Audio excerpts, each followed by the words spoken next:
I'm just going to. Elite assembly.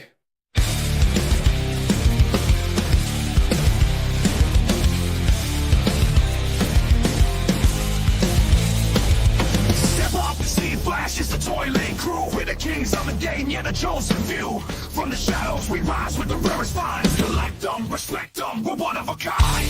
ToyLeet, reign the streets. Elite with the feats in this collectible feast. ToyLeet, never the street. We're the heart of the beat, where our playmates meet. Check our stacks, our collection supreme. Limited editions, every collector's dream. We're the myths, we're the legends, with every drop. Taking over the block, we never stop.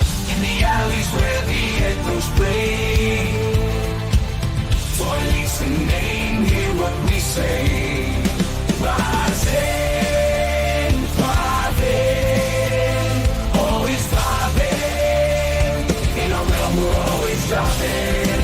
ToyLeet, reign in the street, the live ToyLeet. Setting the pace. With a snap of the case and a click of the lock. ToyLeet's on top and we're ready to rock. Collecting more than just toys. We're up. We're up. We're up.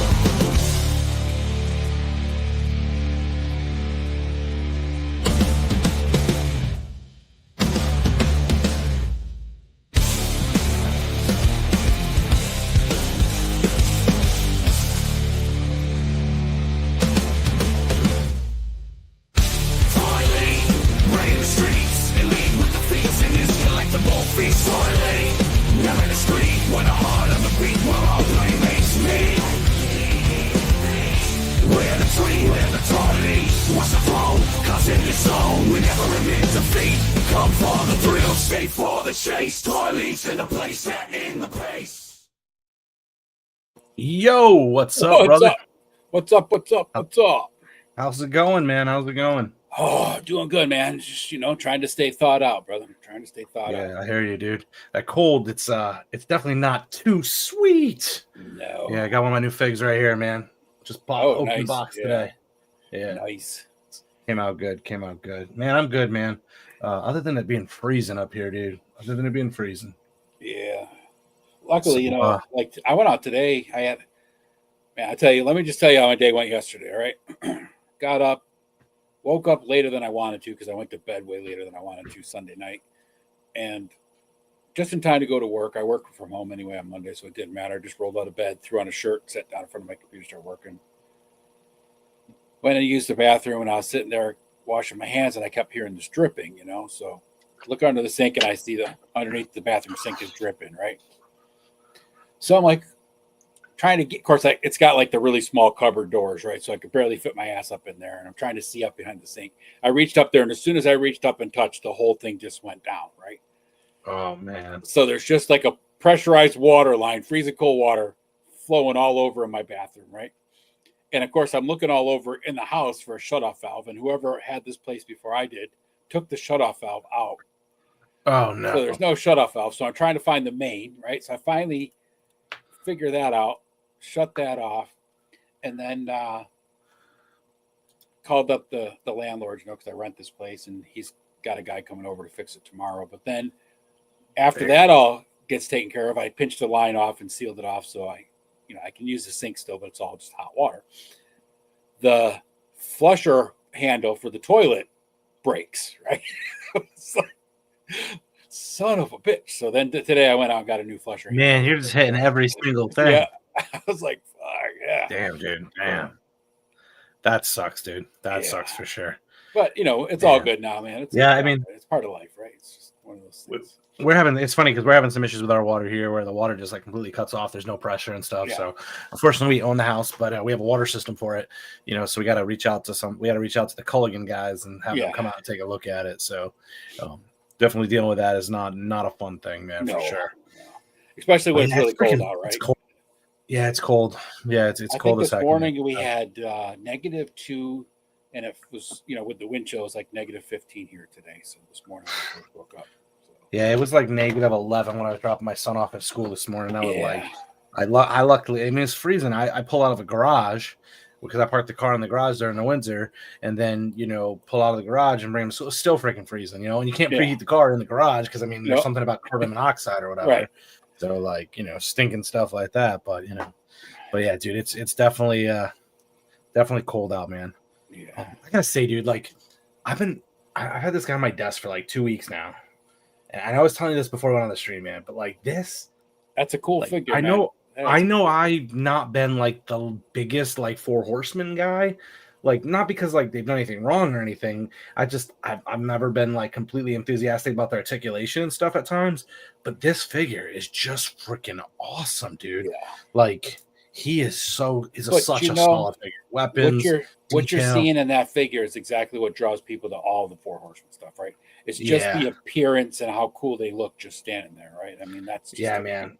He is freaking awesome, dude. Sorry, like I know that's kind of like spur of a moment thing, but man, no, it's it's just all such right, a good dude. figure. All good, man. Thank That's you, what we're Oz, here for for. sending that to me, by the way. That's what we're all here for, right? Just Exactly. talking about Oh yes. plastic. So exactly, who are we, right? Like, what are we? So for those that are just coming across this, catching us on the replay or whatnot, he's Ed Axion Figs, And somewhere that over there. I'm over there, and that over there is the Mr. Wonderful, also known as Travis, Awesome. And together or we're Plastic Daddy. Plastic Daddy, big Plastic Daddy right here. And together we're the ToyLeet. Too I think Sweet it's up over there. ToyLeet. Somewhere over there. Yeah, we got this backwards, but we'll get it. We'll But get yeah, so over there. together we we get together once a week. This is like 3 weeks in a row, by the way. Every week this Yes. year. We have get together. We talk about the passion that is plastic, and those that are adjacent, right? Every week we talk about a main topic. This week we got something that's not fake. We got a real deal super heel with sex appeal conversation. WWE top 10, my top 10 WWE figures of all time from Mattel. We're going to be talking about the high-flying, limo-riding top 10 WWE. Yes. Super detailed, awesome articulated. But that's from one of the mainstream product makers, Mattel. We spend most of our time talking about independent toy news. You can get all your, mainstream stuff from our boys over at Punk with Toys. There's a number of other streamers that do a great job reviewing, the modern mainstream stuff from Mattel and Hasbro, Super 7, those other things that are out there. Highly Articulated does a great job. Punk with Toys does a great job. Unboxing on Wednesday. Yeah, exactly. Some great guys do some awesome reviews of the mainstream stuff. We just don't talk about that, right? We talk about independent toys, which we cover the news every week, what we found, the things that have interested us, Kickstarters, and the like. We also do a shout out from the Crick every week, which is a throwback to Ed's original co-host here that he would champion. Someone in the community, someone is doing some cool things. And this week we have a special name on there that I'm really happy to see on there. Then we also do a ToyLeet or Toilet, which is where we kind of come in and we talk about, a toy, whether it goes up on the shelf or it goes down the porcelain drain. And, I know you don't have a plate of flush right now, Ed, but I got that fixed. I can flush away. Oh, okay. So you can flush it if it's no good. You can flush it. Good, because you don't want to keep any. You don't want to keep those stinkers around. No. So, I got a few things this week. Yeah, what you get picked up before we go over to you, Ed. I got my outsiders from these guys. I did get these. Let's bring you up full screen. Oh, yeah, I did get these guys a while ago, but I finally unboxed them and I got the outsiders, the ringside exclusives. NWO. Were they in a 2-pack or were they separate? Really cool 2-pack, man. Awesome. And like some really cool head scans. I don't know how well you can see it here, but he's kind of got that like, hey Chico, and he's like, flailing his fingers. So a couple different hand poses. Came with the belt. They both came with T-shirts. That's Scott Hall, aka Razor Ramon, and then you'll have Mr. Big Daddy Cool. Big Sexy, Kevin Nash, aka Diesel, his WWE days. Again, really cool figures. Very, very happy with these. I actually had not opened a Diesel figure at all yet. This is the first one I've opened, or Kevin Nash. I'm really impressed with him. I normally am not a huge fan of the taller and larger guys, but they did an awesome job with the two of them. So really cool figures. I think that's one of the cool things about wrestling figs, right? And you've said it before on a lot of other streams, is just the scale that Mattel does with the different figures, as far as like, what the hell's his name? Like Kevin Nash is really tall, Then you got Rey Mysterio. Rey Mysterio is really Like short, 5 inches, tiny, exactly. Right? Yeah. Yep. And I think that's really Yep. cool that they've done that pretty good that way, right? So I also got a stash from our boys over at Harbinger Savage Studio. Crucible. Yes. So I'm gonna go big screen on that. I'm gonna open up some scoop. Oop, not that. Wrong screen. This one. So I didn't open these, but if you haven't paid attention, weapons. the Virtus Raptus, and what they announced last Thursday is every figure that comes out moving forward will have like a stash of new weapons, special weapons that you may not be aware of. It's not the sword that I wanted, but it's my first blue translucent looking weapon there, like an ice sword. Oh, that's nice. So I'm actually really happy with that. I have a green one, and I have the default like yellowish orange one they normally come with. You're looking for one that's like not red, have right? the blue. No, I have like a red one. I really want the blue one, but it's a sword. It's like a long sword, less of this like half dagger. That's like orc style. Yeah. And I got another one here. So I got a second one that came with the other one because I got 2 of the Virtus Raptix figures, and I also got a what's his name? Como the Isles, my number 1. Ooh. And I got another one of these. So I got 2 of these now, which is like this green poison looking one. So those are my 2 secret ones. And then I also got a couple cards here. I'll open these up while we're hanging out and chatting and show those on screen. But I also got, one of the cool things they do is they stash the, the hidden cards, the 4x6 cards that come with every figure. So those weapons, they announced on their live stream last Thursday, they're going to come with every figure moving forward, and it'll likely be different ones for the different releases, different series and stuff. That's pretty cool. That's a cool little thing, right? It's a nice little. It doesn't cost them that much to put that in there. And people love the like grab bag type, like you don't know what you're getting and stuff. Yeah. Like to me, that's cool, right? Like the figure. Oh, and they also packed the new feet in with the Como the Isles. I got those in there too. They threw those right on in. So very cool figures. Got another one of a lot of these are duplicates. I'll be trying to trade with people who are looking to trade at some point. Maybe I'll bring them with me to a con or something. Yeah. When I know Savage is going to be there, see if I find anybody to trade with me. Maybe if we get a power con or something. Yeah. So I didn't get anything special, no holographics. I know people like Renato and stuff that are big in there. He's got like tons of these cards, and he's got way more Savage cool figures stuff, than I do. Right? I mean, it's just cool little trading cards to go with the figures and all that stuff. So it's awesome. Absolutely. Yeah, no, so that's my little stash gets this week. I don't think I got anything else. I think that's about it. So my first What about yourself? My first get this week comes from a good friend of mine who got this for me many years ago and sent this over finally. For the Mad. This is the cosmic side. I got the skeleton side too, but he's buried under a stack of other skeletons with Conan on top right now. So he's going to get brought over. But I got the alien skull head on there. I thought that was pretty cool looking skull head.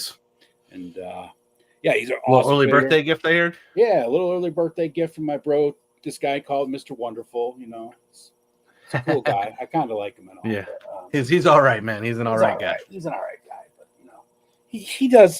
He's kind of weird. Got some toy habit issues that he's got to deal with and work through. But outside of that, outside of that, he's a great guy. Awesome. And why don't we? Oh, what do you want to do? Do a chat break? I was going to say let's do the chat. Let's check in with those folks that are joining with us real quick before we go into that next piece. Yeah, sure. We can do that. We got a bunch of cool people hanging out with us. So let's bring them up. Eldor. What's up, Eldor? Haven't seen you in a... Hey, he was actually out here. Yeah, Eldor was first today. So thanks for stopping in, Eldor. Always good to see you. And Toy Connections, I was talking to him in chat on IG right before the show. He's saying have a good show. Still early in his neck of the woods. It's only 6 over there. So and Nolan is here. Of course, that makes his Toy Tube official. And my buddy Matt Amanon is here. What's up, Matt? Henri Yu. What's up, Henri Yu? Good to see you. A new name in the chat. G.I. Jetman. G.I. Jetman or Jetmin. I'm not sure how you say that. Hello all. Hello to you. Thanks for coming in, sir.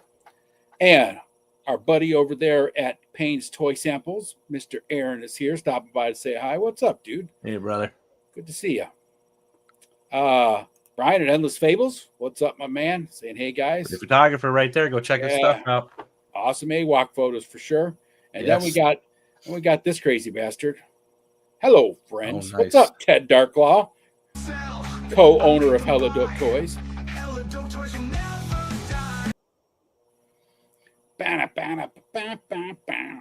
And Matthew Matson. What's up, brother? Is going to be starting his show here on Pop Blunder's channel. So after you're done watching us, head out there and see him and Pop on the Evening Blend on Pop Blunder's channel. And Menhoza, or as Punk says, Menhoza. What's up, Paul? What's up, Menhoza? He's doing some awesome Force figures. So everybody wants to check him out. Check him out on IG under the same name. Doing some really cool Monster Force pictures, and you know how much I love the Monster Force. Oh, yes. And Nolan saying it went from -44 on Saturday, but today was -71. Now that's he's crossed the border north of us. Yes, that's in Celsius, not Fahrenheit. Oh, yes. And then we got this guy. Comes the money. Here we go. Wait, you started already? Here comes the money. Yes, sir. Yeah, we did start already because we scheduled the show for 9:05 on the correct day. It's the go time now. Going on the correct day, not now. 2 days in the past. So don't talk about starting the show the right way, mister. I'm going to schedule my show for 2 days before it's supposed to go on. So no one can find it. Let's see. We got a bunch of talking. Oh, we got the Ostradamus. What's up, Oz? That's my guy right there. Hello, friends. I don't think I love this dude. Show that off. There you go. Let's show that off real quick. Yes. He is carrying my new 2 Savage weapons just because I put them in his hands, but this dude is awesome. He's maybe one of my favorites right now. I think he's just got me amped up for Legion's Con, right? Yeah, I'll snag that one, that 2-pack from Legion's Con for me earlier, or I guess late last year. Yeah, good stuff. Matthew Matson says he's loving the Savage Crucible. And Endless Fables is saying, I got that one today. I'm not sure which one he's talking about, but one of the toys we showed off, I'm sure. And the Brickster, Brickstump's in the house. Watch him, but this ain't my jam. Hey, fellas. This is your jam, dude. This is your jam. You love plastic. That's right. This is better than jam. This is jelly. Yes. He got his Savage. This is that spread you put on a nice piece of toast in the morning on a Saturday as you're watching some cool English cartoons. Muffin, toasted perfect, so you fill all the nooks and crannies with some great jelly. Exactly. That's what we're talking about. Awesome. And this is saying, hey, Brick, Wolverine isn't AWOC. Yeah, that's true. Awesome. Don't hate Keith Bryan. Wolverine is an animal. Oh, we got the Collection Brothers here. John, what's happening? I'm sure it's John because his brother's AI generated, so it's definitely John that's here. Nice. And I believe everybody's in talking. Yeah, that's it for all the. He loves the extra head. It's got me hyped so much for the Rising Suns wave with the dwarfs that they have in that pack, dude. I'm so pumped for those, man. Oh hell yeah, dude. Like this dude is awesome. Like, and I can't wait to get those guys, and they're gonna be battling lizards all day. Yep. Awesome. So I think it's this time, right? Am I right? It is that time. I think it's this time. God, if you have a weak stomach, you may stop right here. Anybody hungry?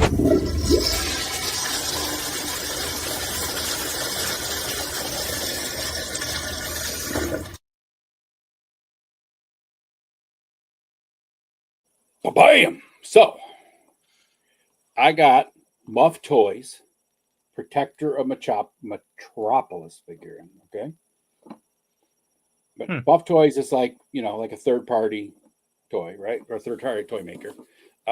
Is that like a Superman?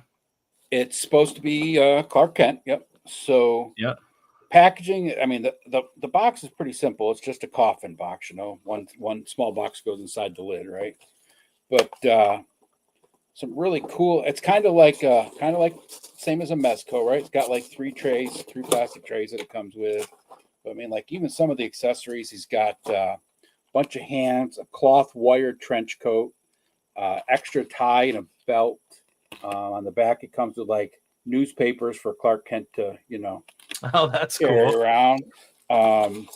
Comes with, typical, like this is comic book Clark Kent, right? So is this a 5K type thing? Yeah, I got it off of AliExpress, but it comes with a lot of Okay. people ordered off of 5K.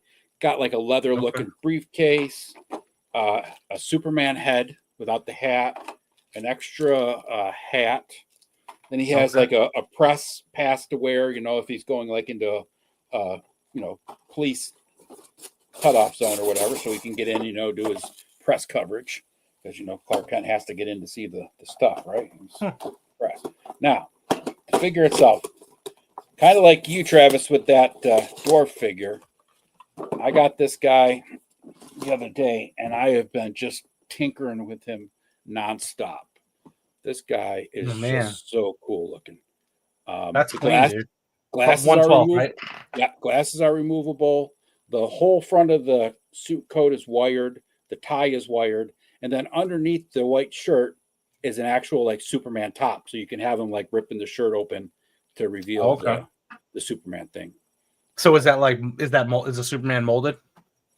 It's basically it's not molded, but it's cloth, but it's like, oh, okay. It's like a bodysuit really tight on the thing, but it's just the shirt part. You don't have like a cape under there or nothing like that. But look at the shoes on this bad boy. I mean, yeah, no, that's clean, man. Shiny shoes. Yeah, he's awesome, dude. I've been having so much fun with him.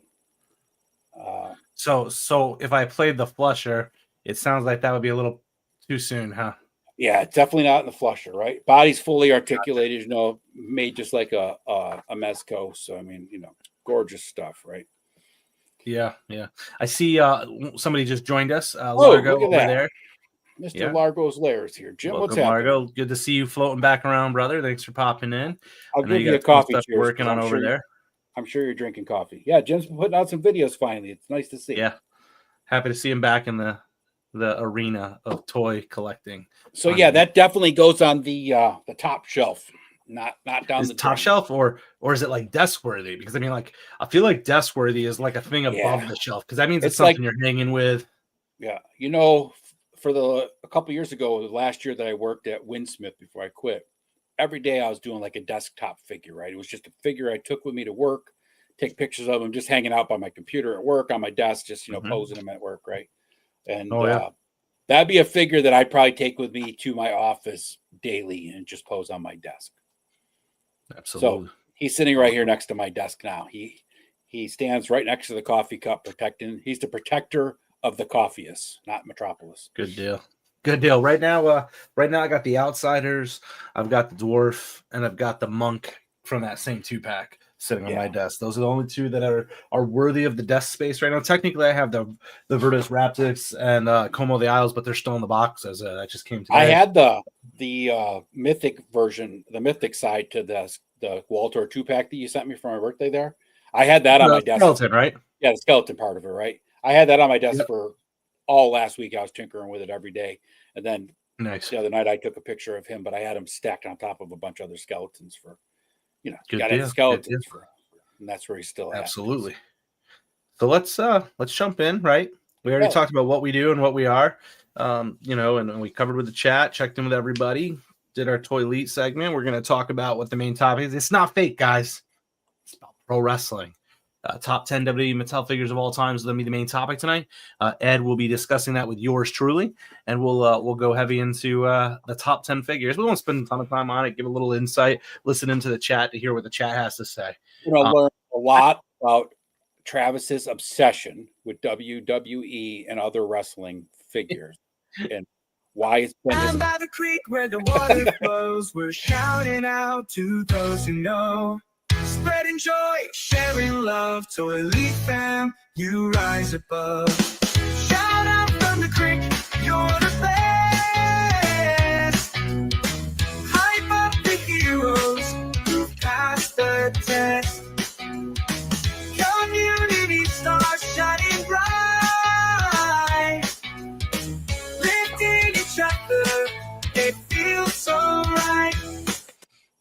as we alluded to, this is the God, segment that we do song every is week. just such a good pickup song, man. It makes me feel good. It Just brings you listen up. to it. It's like a way to start your day, or That's right. the middle of the podcast. Yep. But it's as we talk about, Ed loves to. We like to throw back to earlier on of the show, which you can catch back in the archives. But when Ed and his son were doing this show together, they would do the shout out from the crick where they shouted somebody out of the community. Right. And this week, Ed, our shout out from the crick this week is the man, the myth, the legend, highly articulated, aka Adam, one of the coolest guys on the internet. And the best thing about him is that he hates punk with toys. Just kidding. No. Adam's a really cool dude, man. I've met Adam through of course I saw him first by watching, the Monkey Business with him and Brick, talk about the AWOC stuff, right? Really cool toy line, of course, one of the best. And I learned how to take apart a AWOC figure so I could figure out how to take all the armor bits off and reimagine them. And I had watched that already and still found a way to break mine. Right. Yes. And then, like we've talked about, right? Adam has gone from being a fan to doing a podcast about the line to volunteering for Jason from Spirit Toys, answering some customer service calls about the Kickstarter and all that stuff. And now he's, an actual employee. He goes to all the shows and cons for him and stuff. And now he's also working with Arlen, who is a sculptor, designer, whatever you want to call him, for AWOC on his own line, which is the Space Zombies from Mars, which will be kickstarting March 1st. March 1st. Yep. Adam's doing all the Kickstarter and stuff for that. So Adam, what a story, right? Start out as a fan and collector, and you work your way right up into, being part of the show. So exactly. And I just want to chime in just a little bit, right? Like, I, just like yourself, found Adam through him and Brick's shows they were doing around AWOC because I was looking for lore stuff around that. Loved it. They both did an awesome job. Had the chance of being on one of Adam's shows back in middle of 2023 at this point, sometime around those PowerCon times and things like that. Had the opportunity to be on a stream with him, talk with him, continue to chat with him here and there. But what I think is really cool, one, he's just genuinely like a nice dude. Yeah, but like definitely. The thing is, we want to champion people doing some cool stuff in the community and the brotherhood, whatever, right? And the fact that he is kind of like living a lot of our dreams in some ways, right? Like he just started doing stuff as a passion kind of project and just having fun with it, and then volunteering to do something, which is when, I don't want to say lucky, right? Because I'm sure that it's a lot of people on the outside would say it's luck, but it's been a lot of hard work, I'm sure, from his perspective. But his passion for the community, the toys, and the things he's been able to be a part of is given the opportunity and platform to be able to, do what we all want to. A lot of us want to do is like, create our own thing, and for him to be able to do that, I'm really excited. And while I've said that, maybe that line isn't something that I particularly will be collecting much of, I can be sure that I'll be backing it just because the people behind it are such cool people and just wanted to champion highly articulated and all the contributions he does.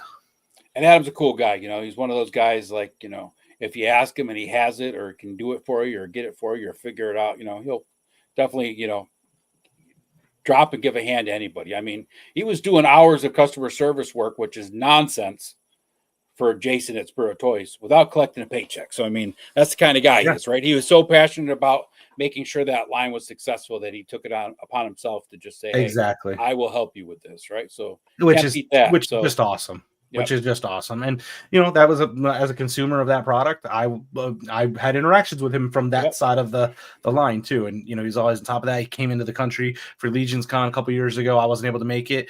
He and I were, had made a, trade and such from one of the figures for a Legion that he had that I wanted to get a hold of. And, he was gracious enough, even though I wasn't able to get there, and he was able to mail it to me, within the US. And I appreciate him for all that he's done. He's a good dude. And Brick, I don't know that I'd say sucker, because I'm sure a lot of us, in the chat on the screen here are envious of all of the awesomeness that he gets to be a part of. So I just wish I could be a fly on the wall seeing some of the, the items that he gets to. And I'm still waiting on, my number 5 issue so I can know what happens with the story. But we'll get there. But yeah. So awesome. check out Adam on YouTube at Highly Articulated Instagram at Highly Articulated. You can see him at the shows, working the Spiro Toys booth, or now possibly working with the Space Zombies from Mars booth, unless they put the booths together. I'm not sure how they're going to work that. And also, Adam is on the Clubhouse on Saturday night on Ostradamus Toys channel. Almost every Saturday, Adam jumps on there. So stop Oh on man, over he must be and coming show on Adam way some after love. I get off. Yeah. Awesome. Good deal. Going on here. Let's dive in. So we're going to dive into the weekly news this week. A few updates here, right? So the first thing is Armies of Ashmore. I don't know how old this was. I think it was fairly new. They had provided an update on some product delivery. There was some delays in it, but they're continuing to share information as promptly as they have it. They did receive. They did send some select backers preview figures for early reviews, including Dark Lair, Billy Beige Customs, Toy Domination, and they sent different things to each of those for reviews. You can go check out their YouTube channels and see some reviews to what is coming. Delivered shortly. They're on their way, is the sounds of it. I don't know if that was me, but your sound cut out on my end for a minute. Are you guys able to hear me out there still? You're back now. Can you hear me now? Oh, okay. Cut out at the end of that was Yeah, me so or you, so what I was saying, but they did send out some preview figures to select backers, including Dork Lair, Billy Beige Customs, and Toy Domination, different items to each for review. So go check them out on YouTube, and you can see some of those reviews early before they get in your hands. Next up, we got some updates from Almighty Legends. So these ones, again, these might have been in the last week or two. There was Azrael and Gabriel. The minimum order quantity has been met. And again, this is the line that has, I want to say partnered, but it's going to be leveraging and connecting with Savage Crucible in some way, right? So everything that you get from the Almighty Legends should be usable with your Savage Crucible lines. These are the guys that are popping and swapping with Savage Crucible, right? Exactly. Okay. Yep. So, like I said, Azrael and Gabriel, production's moving forward. Their estimated deliveries Q4 2025. Their other figures, Raphael, Michael, Famine, War, and Conquest, they didn't meet the MOQ right now, so they're currently on hold. Future updates will follow if demands change on those. The armor packs, there was a low pre-order numbers, potential cancellation with credits and refunds may be offered. And then the blanks are not available currently due to upgrades to the Savage Crucible bodies for better compatibility. So that's hopefully some good news right there. I like the design of those figures, but I'm probably going to get one just to see what they're like, right? Because it's a pretty cool concept. But I wish they would have come out with Michael first. I mean, he's the most popular Archangel there is, right? So. Yeah, but I mean, the minimum order quantity wasn't reached for them. The only ones that were Azrael and Gabriel. So I think maybe it had to do with the add-ons and stuff. I gotta definitely get one of these because of the connection with the. I'm curious on seeing the interchangeability with the Savage figures and see how that works. But they're currently in the process of transitioning from backer kit to their almightylegends.com for better fulfillment control. So look for some changes there. A couple updates from the Creative Beast Studios. I think I showed off some of these pictures last week, but they did provide an update within the last few days. The Beast shipment Wave A delivery split. They're expected to fulfill mid-March 2025. The Raiders and Armors are delayed till May, which will coincide with the Wave B release. Some fine-cut armors are under development with an additional factory. Expected this month. Paint samples are underway. Packaging includes reversible background inserts, so you can use part of the packaging for your dios, things like that, if you choose to do so. Nice touch. They do plan to be at Toylanta, from my understanding, in March. And then they also mentioned that there was some collector cards double as playable items in the upcoming Zoic card game, which I didn't know was a thing until I saw this update. But I guess they have some sort of card game coming out. So interesting. I don't know if that's your thing or if you know much about that. Not really my thing, but I haven't. It's a cool thing, right? It's just not my thing, right? I think it's awesome. Not my thing. This guy right here. This guy. Yep. it's a really good thing my mic just went out there and all the cuss words I just dropped on you, punk. So you're welcome. No, yeah, punk. That said, I watch Monday Night Raw anyway, so who am I kidding? I don't have to listen to him anyways. The Cursed Dead, just a quick update from those guys. And again, this is as of several hours ago. The number's probably a little bit higher than this, give or take, but they're around 70,000. They've jumped up about 10K since last week when we previewed their Kickstarter progress. What's their goal? I think it was like 120 or so. I think that's what you said last week. So probably knows. They might be they were on Brick Show Sunday night, so yeah, I'm gonna check that real quick. But yeah, Largo so they're at 40%. So they're looking at 175. Holy shit! Yeah, so they're trying to get 175. They get about 100. They're a little higher, about $500 higher than when I last saw. They got 4 more backers, and they got 10 days to go as of I'm speaking right now. So they got a strong push they're going to have to make to get it across the finish line. It'll be interesting to see this one because historically, this is a little lower than you want to see it be. Typically, you want to see yourself jump within the first week.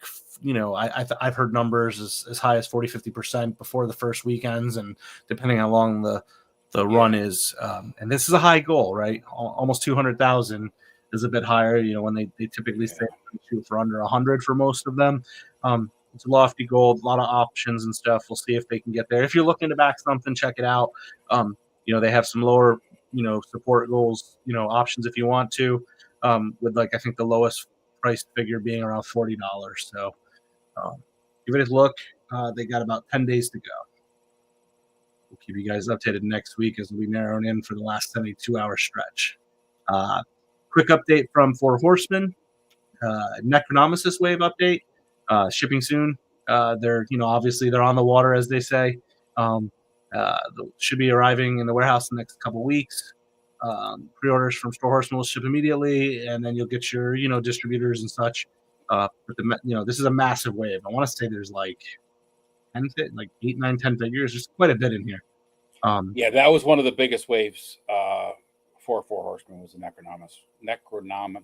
Been waiting a while, right? I feel like Necronomicus is for 2.5 years or so now. Yeah, it's going on. I think 2 or close to it anyway. Been a while, but there was a lot of figures and a lot of dead skull bones and everything else. So there's some cool figures there. I'm definitely looking forward to because I'm sure I'm getting some from Helidope. I think that's where I ordered them from. I gotta go double check. I'm sure you did. Outside of that, I didn't have much news from those guys. Meta Travelers, they did show off some pictures, right? In the last couple weeks, they showed off the Obsidius figure, which looks really cool. I didn't back this one. I don't know if you did, but I know that they're showing some pictures for Obsidius and that weapon that he has, which looks almost like almost like a bird face or something. Looks like an ostrich neck. Like a scythe or something. Yeah. I don't know, it's like a dread scythe. I didn't back these guys. I figured if they did make it, I'll pick one up when it gets out into the, This one looks cool. If I was going to pick one up, I think this is the one I would pick up. Again, I'm not into the space fan, sci-fi stuff, but this looks like a cool looking figure. I'd be curious on the cape. Is that fabric? Is it like a plastic? I mean, that's the concern, right? Because it looks fabric, but to have a fabric cape posed like that, that means there's a ton of wires in there, which is cool. Yeah. But would a Kickstarter, would a company start out that way? It's hard to say. It's an impressive. It's an impressive looking figure, and the cape looks cool. They showed off a couple other ones too, including Meldmaster, I guess, translucent blue. So I know there's folks like Highly Articulated who love them some translucent figures. Designed to be customizable. You can go to Meta Traveler's shop to secure first edition packaging and join the debut run. So I guess you can still order these. I don't know that they're in stock. And if they're shipping it, I haven't seen people posting about them. So I have to assume that they're still pending shipment. But they must have some pre-orders or something like that online right now. And then last but not least, this one, and it was hard to catch a video because they had posted a video of it. So I just tried to grab a screen of it. This one looks really cool, but it's Khalil Darkhelm, I guess. His weapon looked cool. If you're, Rick it is does fabric. confirm that is a fabric Okay. cape, so that's awesome. So Thanks, Brick. that is awesome. That's fabric. Thank you, Brick. Cool. This one here I thought looks really cool. Just because, like, if I was into the sci-fi stuff, I was into cosmics, this is definitely one I think would look cool fighting against them or with them. Fabric cape. The weapon looked really cool. It's hard to see in this, but even the legs and everything actually looked really, really impressive. Oh, that's good to know. I didn't realize that this was 4 horsemen, but that makes sense. Yeah, that makes sense. So yeah, this is cool. And I saw these back at PowerCon. Like, they were promoting this stuff back at PowerCon with some really cool lights and things like that. They were trying to show them off. I think the Kickstarter was going at that point. Next is Savage Crucible. Oh, go for it. No, I was just gonna say I don't remember them. I remember them at PowerCon, but I don't remember what they looked like. I mean, I remember when that Kickstarter started. But all right, go on. Savage Crucible. Yeah, absolutely. Savage Crucible. Quick update. They last Thursday after our show on Tuesday, they did have a sorry, give me 1 second here. Apologize, getting messages from the wife and whatnot. Okay, cool. Yeah, so they did announce last Thursday that they had they're changing the process that they're doing. They're moving over to a new online website to shop. Basically, they're going to be using Shopify, I think, to handle their pre-orders and stuff. So they did announce that Eric of Milborn, whatever, is going to be for sale. So he went on sale last Friday. What they did do is they moved over to. Oh, however, thank you. Where were you when I needed you, Chad? Right here, man. Murdering that. Right here. Exactly. So they they did have their Brick saying they weren't at PowerCon. I thought I saw them. I thought I saw the booth. Maybe I'm thinking of them from Legion's Con that was posted after that. Yeah. Maybe I'm remembering the photos from there, but I thought they were there, but it's possible. But going back to the Savage here, they've got Elric here. I kept calling him Eric, but it's Elric. And this is one of 3, I believe they said, that they have officially licensed from Michael Moorcock's Eternal Champion Multiverse. So there's some other figures. They did confirm that those other figures are not Elric. It's not like other repaints and stuff. They will be unique figures. They also, like I said, they converting their site over from the current site to SavageCruciblePreorder.com. It'll eventually just go back to SavageCrucible.com, but it's going to allow for some more efficient pre-ordering and stuff where you can pre-order these figures, but then they can always have an in-stock option. So as I showed you some of the figures I recently picked up, that was purchased right on their in-stock sales on their website. So they do have that.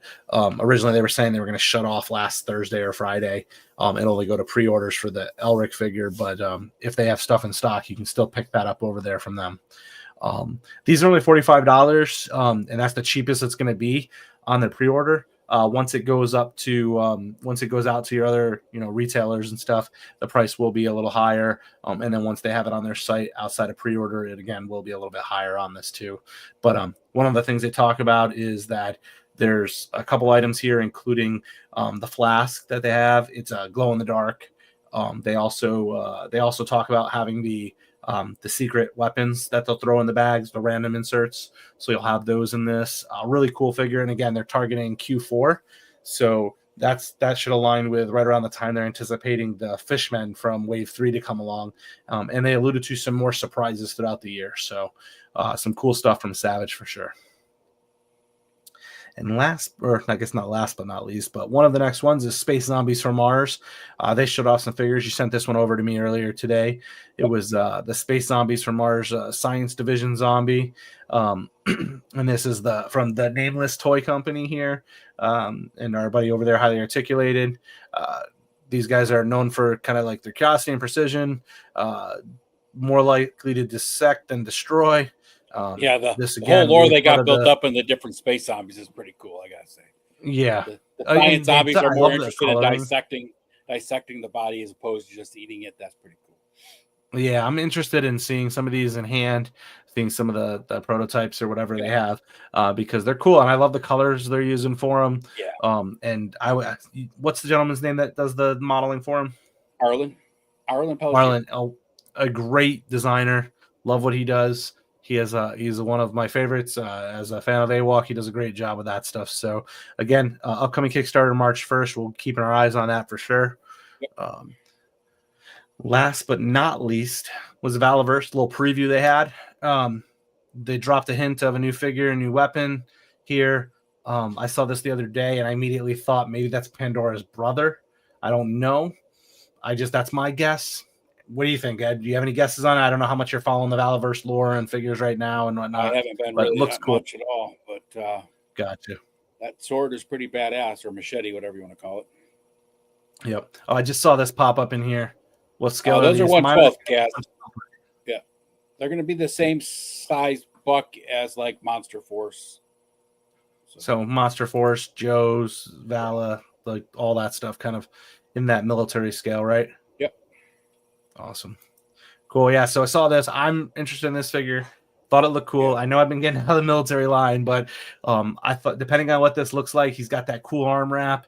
He doesn't look like, a traditional military guy. Looks like he's a little bit more, I guess maybe a dreadnought type figure, right? More, less military organized approach. Yeah. Maybe bone collector guys, those type of people. But with that sword or whatever it would be considered, I'm thinking that could be a cool figure for your Monster Force to battle those guys, or any of that type of stuff. Else, I definitely grab that machete and use it for chopping heads off. Exactly. So yeah, that's it for the news this week, man.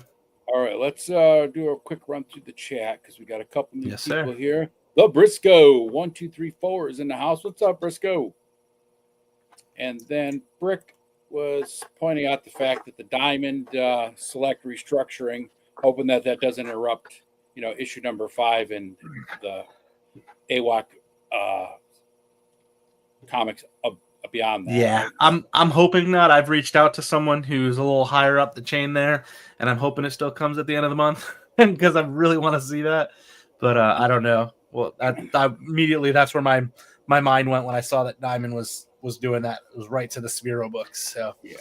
And Thor Anacostia is here. What's up, Thor? He's saying hello and likes the Ice Dragon from Creative Beast Studio. It looks awesome. That absolutely does. Yeah, I think that's the one that Brick's a big fan of, right? Yeah. And Largo is asking about the ETA on the Dragon. I think the pre-orders they said go March. Yeah, something. I'll let you know as soon as that goes because I will be. Yeah, I'm gonna move this HasLab that I got for this Dragonfly so that I can grab a couple of those. And not but Fat Dread Foo is here. What's up, Chuckleheads? Can't stay left alike. Have a man cold, and I'm going to bed. Aw, poor Foo. Or Foo's all sicky sick. We got you. Fatra, hit me up on the Instagram, man. I've got a bunch of 1/18th, and I'm not sure I want to hold on to them much longer. I need to build up my stockpile for my Dragon. Yeah, and then Endless Fate was just saying, they'll fit Monster Force, Space Zombies, and all that stuff. So, yep, absolutely. Hold on, was Travis a trunks or a onesie kind of wrestler? Inquiry minds. Largo's asking for a friend, is what he's trying to tell you. Asking for a friend. Yeah. I did wear a singlet, but I also wore long pants too, so it was a combo suit. So, Travis, keep talking for a minute. I'll be right back. Yep, absolutely. So yeah, definitely. The Dragon is something I'm looking forward to. So I will definitely be. GI Gentman, only collect classified. Fair enough, dude. We focus a lot of times on the independent toys, but we are big collectors of many. And I have a ton of classified. I've got the, as I alluded to, I got the Dragonfly back there. I had 2 of them. I already moved one to my buddy Joe Ricondo. Big fan of D17 over there. But I've got a second one I'm looking to move on from because I decided to get out of the military line stuff, much more fantasy focused. But love me some classified. They do a really cool job. And honestly, I think the biggest thing for me with classified that hurt me was the oversaturation of military figures and just having too many of them. So she is a WWE wrestler now. Your Brick, in reference to your statement here, she actually is in the WWE. She has been for probably close to 2 years now. I love her. God, I love her. She's impressive. She's out on like an injury or something right now, but She's impressive, but I would marry that girl if she'd let me.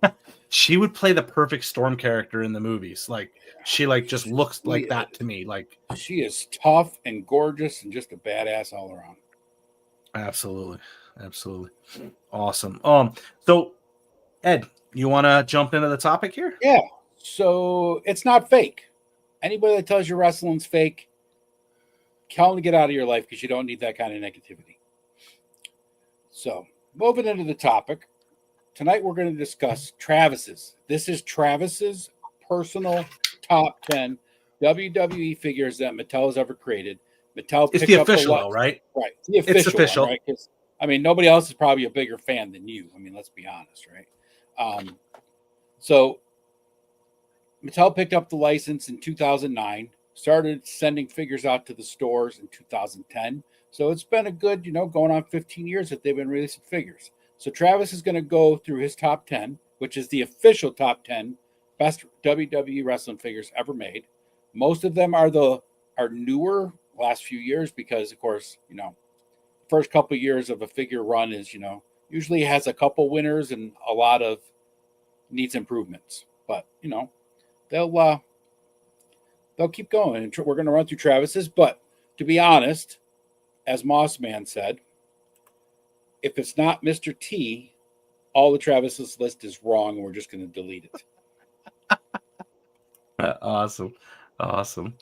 Yeah, I mean, like you said, right? Like so these have been around for about 15 years, and as you alluded to, on my list, I did not include any of the first waves, largely because there was a lot of advancements they made after they got the line and kind of started playing with it. I own a ton of. I actually probably own most of the originals because I got big into those. And no, Ken is not a bigger fan than me. He just pretends to be one on YouTube.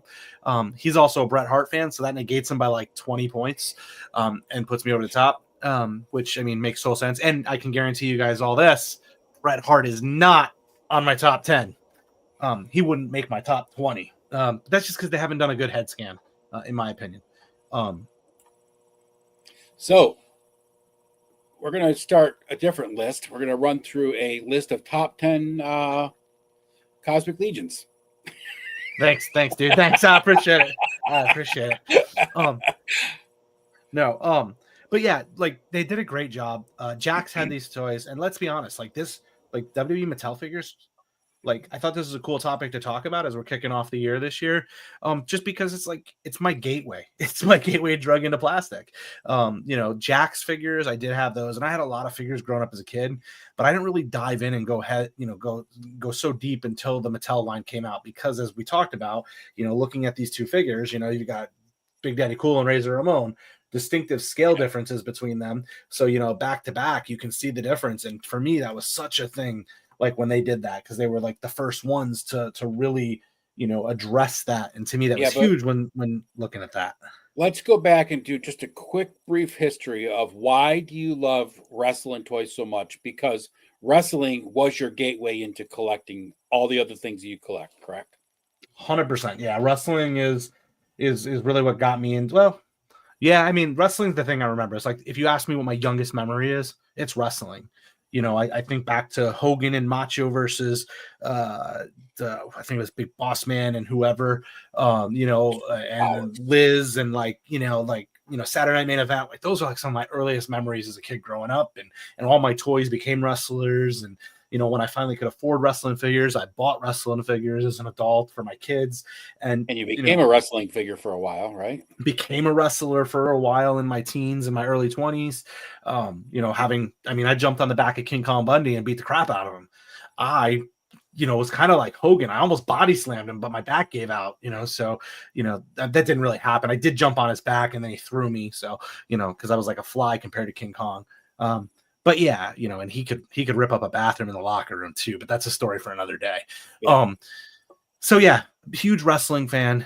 And really it was my gateway into to collecting, anything beyond comics. And I have so many of them going back. I felt it was a great opportunity for me to kind of dig into what the top 10 are. They've got many. I can tell you that there's no basic series on here because I don't collect basic series figures. Most of these are going to be either elites or even more recently the ultimate lines. The ultimate line is really what I've been focusing on the last several years. I got in a little late, but I've been catching up.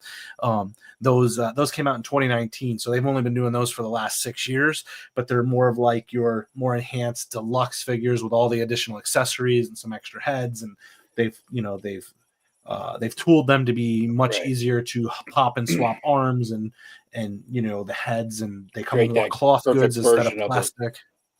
Perfect version of the figure you want. So yeah, absolutely. Let's dive in real quick, but first I got a question for you, because I would not be able to answer this. G.I. Jetman's a huge Junkyard Dog fan. Is there a good figure of him that he should be looking for? So there was a Mattel one, and I'm going to default to Mattel because I think Mattel's done the best figures of all figures, in my opinion, because of anything they've had access to. But they had ones that I want to say they did a Legends figure, but I do know they definitely did an Elite figure for that. They had him in the red trunks, but they also had a variant where I think the red trunks were a variant, I believe, and the white ones were the standard, and they were floating around Target for a while. I actually probably grabbed a couple of those for some customizations that I never got around to doing, to be completely honest. But yeah, they did a good. I liked it because they had the dog collar. Yeah. So yeah. And real quick, and then we'll head on in. Greetings, Allison. Thanks for stopping in. All right, so let's roll with it. Number 10. Do you need a drum roll? Number 10. Number 10. Probably a surprise for a lot of folks. Probably don't even know who this guy is.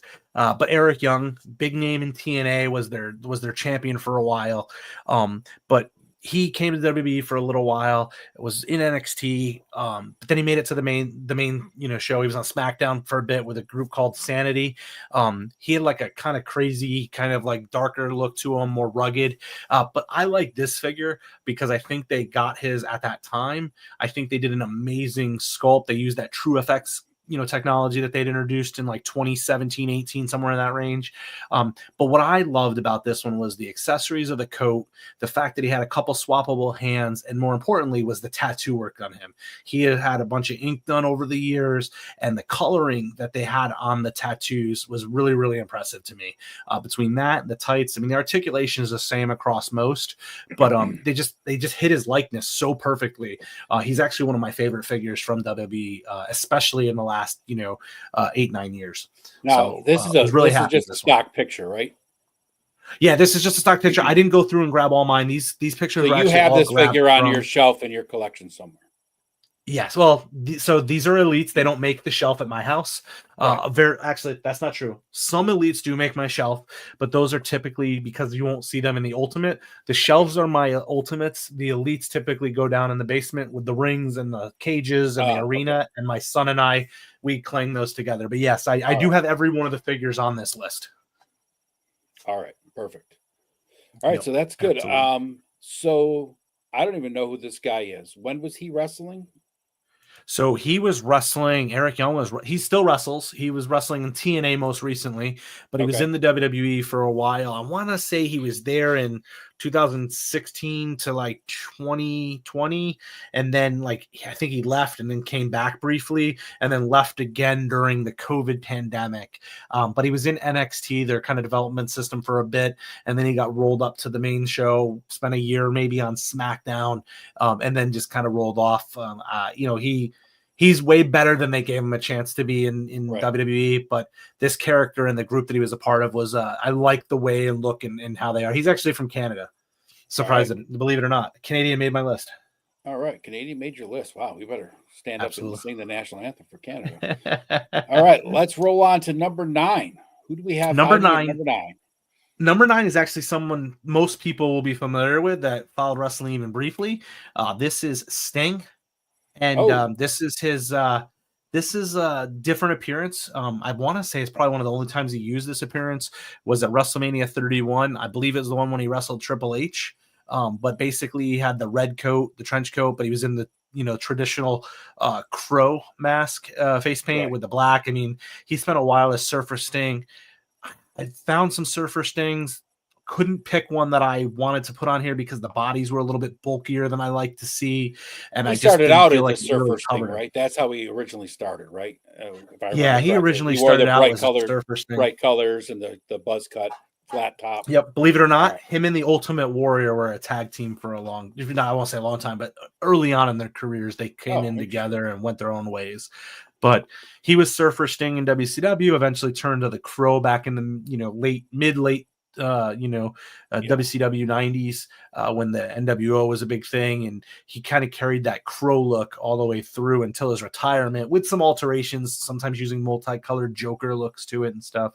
But I picked this because he rocked that Crow look for probably longer than any guy, did a gig or a gimmick. I'd say the only one would be like the Undertaker, maybe. Yeah, This Crow look he carried, and this is what is this was part of his I think this was the Legends figure, or no, this is the Hall of Fame figure that they were doing at Target, I believe, for a little while as an exclusive, and it was his Hall of Fame figure. But I think it matched his likeness perfectly, and what I remember. And while we didn't get a lot of his perfect figures, this is like a really good one that kind of crosses between the generations.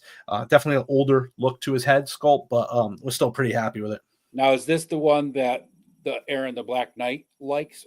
Is that the same figure that he always shows off for Sting, or is that he shows a basic one off? Okay. And I don't collect the basics. They're just the articulation's limited. And I'm an out of box collector, so I always go for the elites or ultimates just because of the extras and the ab crunch and whatnot. Yeah. So yep. All right. Yeah, Sting's I like Sting. I didn't really follow him too much after he turned to the whole thing with the Crow, but when he was Surfer Sting, I remember him being on like every time, whatever Raw or Nitro, whatever the hell one it was, on. He's always on. So, yep. He was high flyer back then, right? He wasn't really. He did the big splash and stuff, and he was the young, clean cut kind of baby face. Yeah. Yep. All right. My number 8 is I think a lot of people from the 80s will know this guy. Maybe early 90s, mid 90s. I could have picked both of them. Hawk and Animal. For this one, I picked Animal from the Road Warriors or the Legion of Doom because I love tag team wrestling, and I need an ultimate figure in these. I really want them to come out with an ultimate figure pack, 2-pack of the Legion of Doom. I want them to do the retro style with the shoulder pads like this and the face paint. I would love for them to do an LOD 2000. I'm going really deep on the wrestling lore here and stuff at that point, but I told you last week. This is one of my favorites. I told you last week the only wrestling figures that I actually ever owned were the WCW Legion of Doom Hawk and Animal wrestlers, which were the ones that I think they were the ones that were like He-Man sort of, but had okay, that's that style, right? They had that style body. Yeah, as soon as these came out, I knew I had to have them.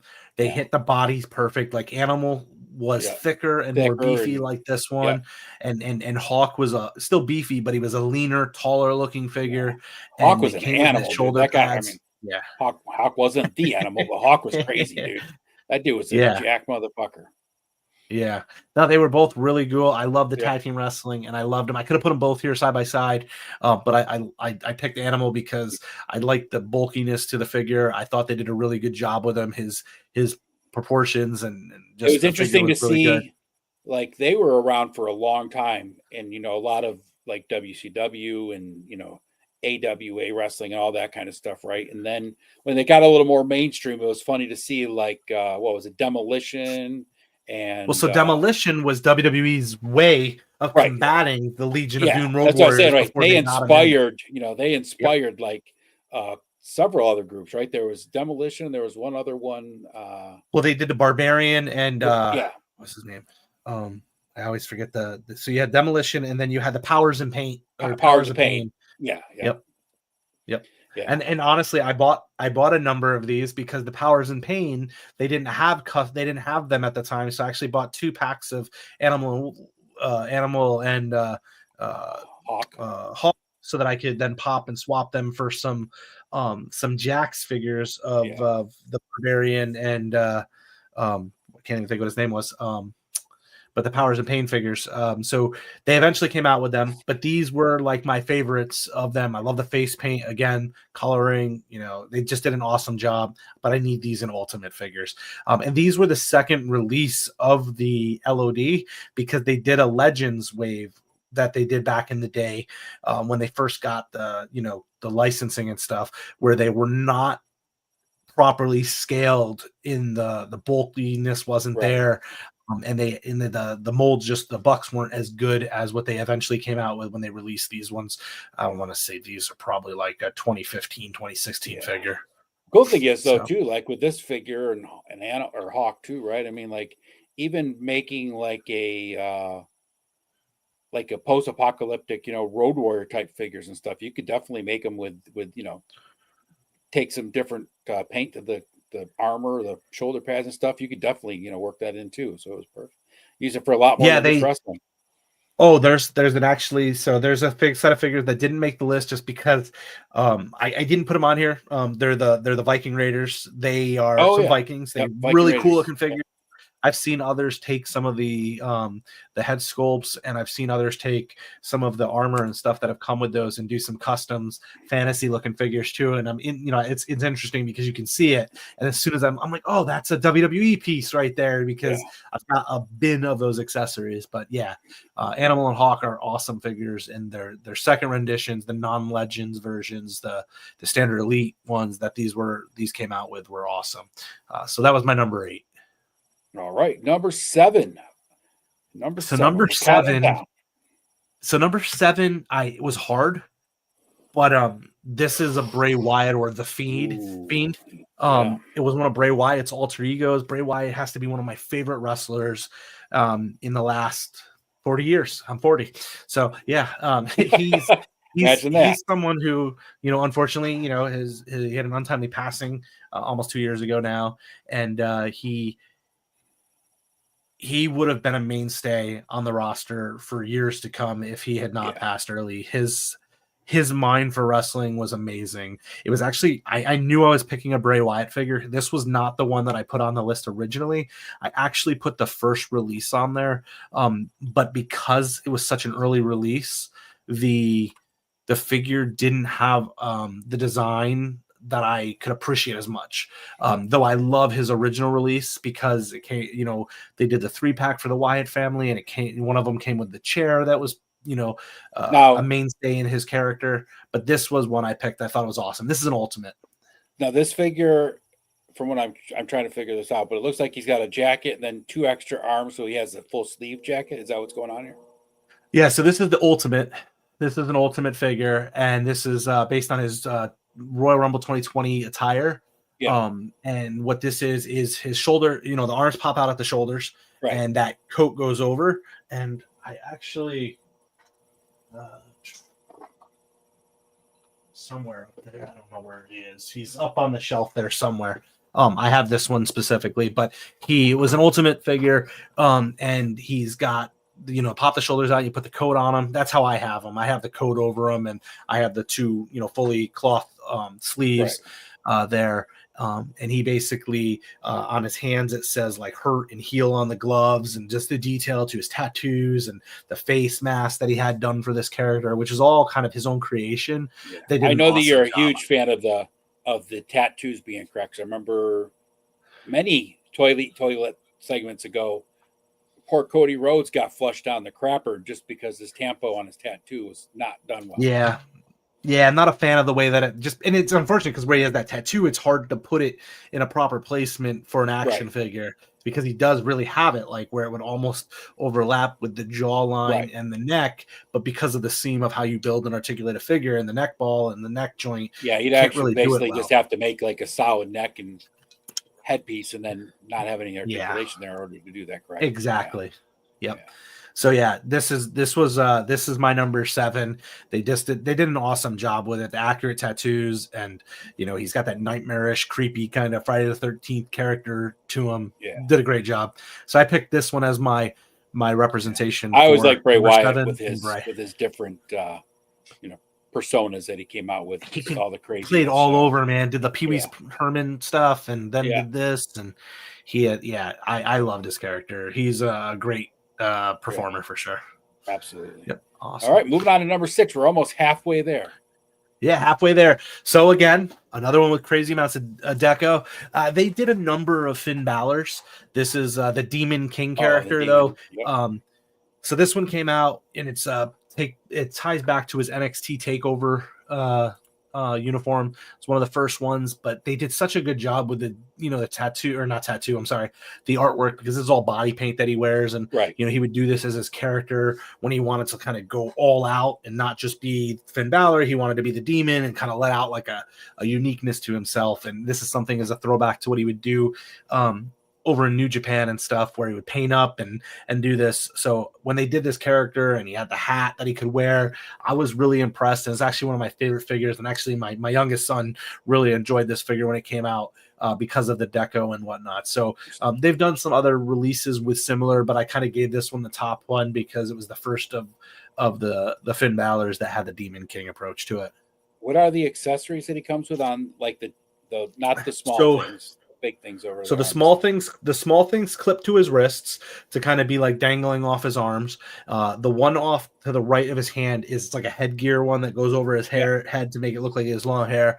And then there was a period of time where the Elite figures were coming with stands that you could use, and you could connect them all together.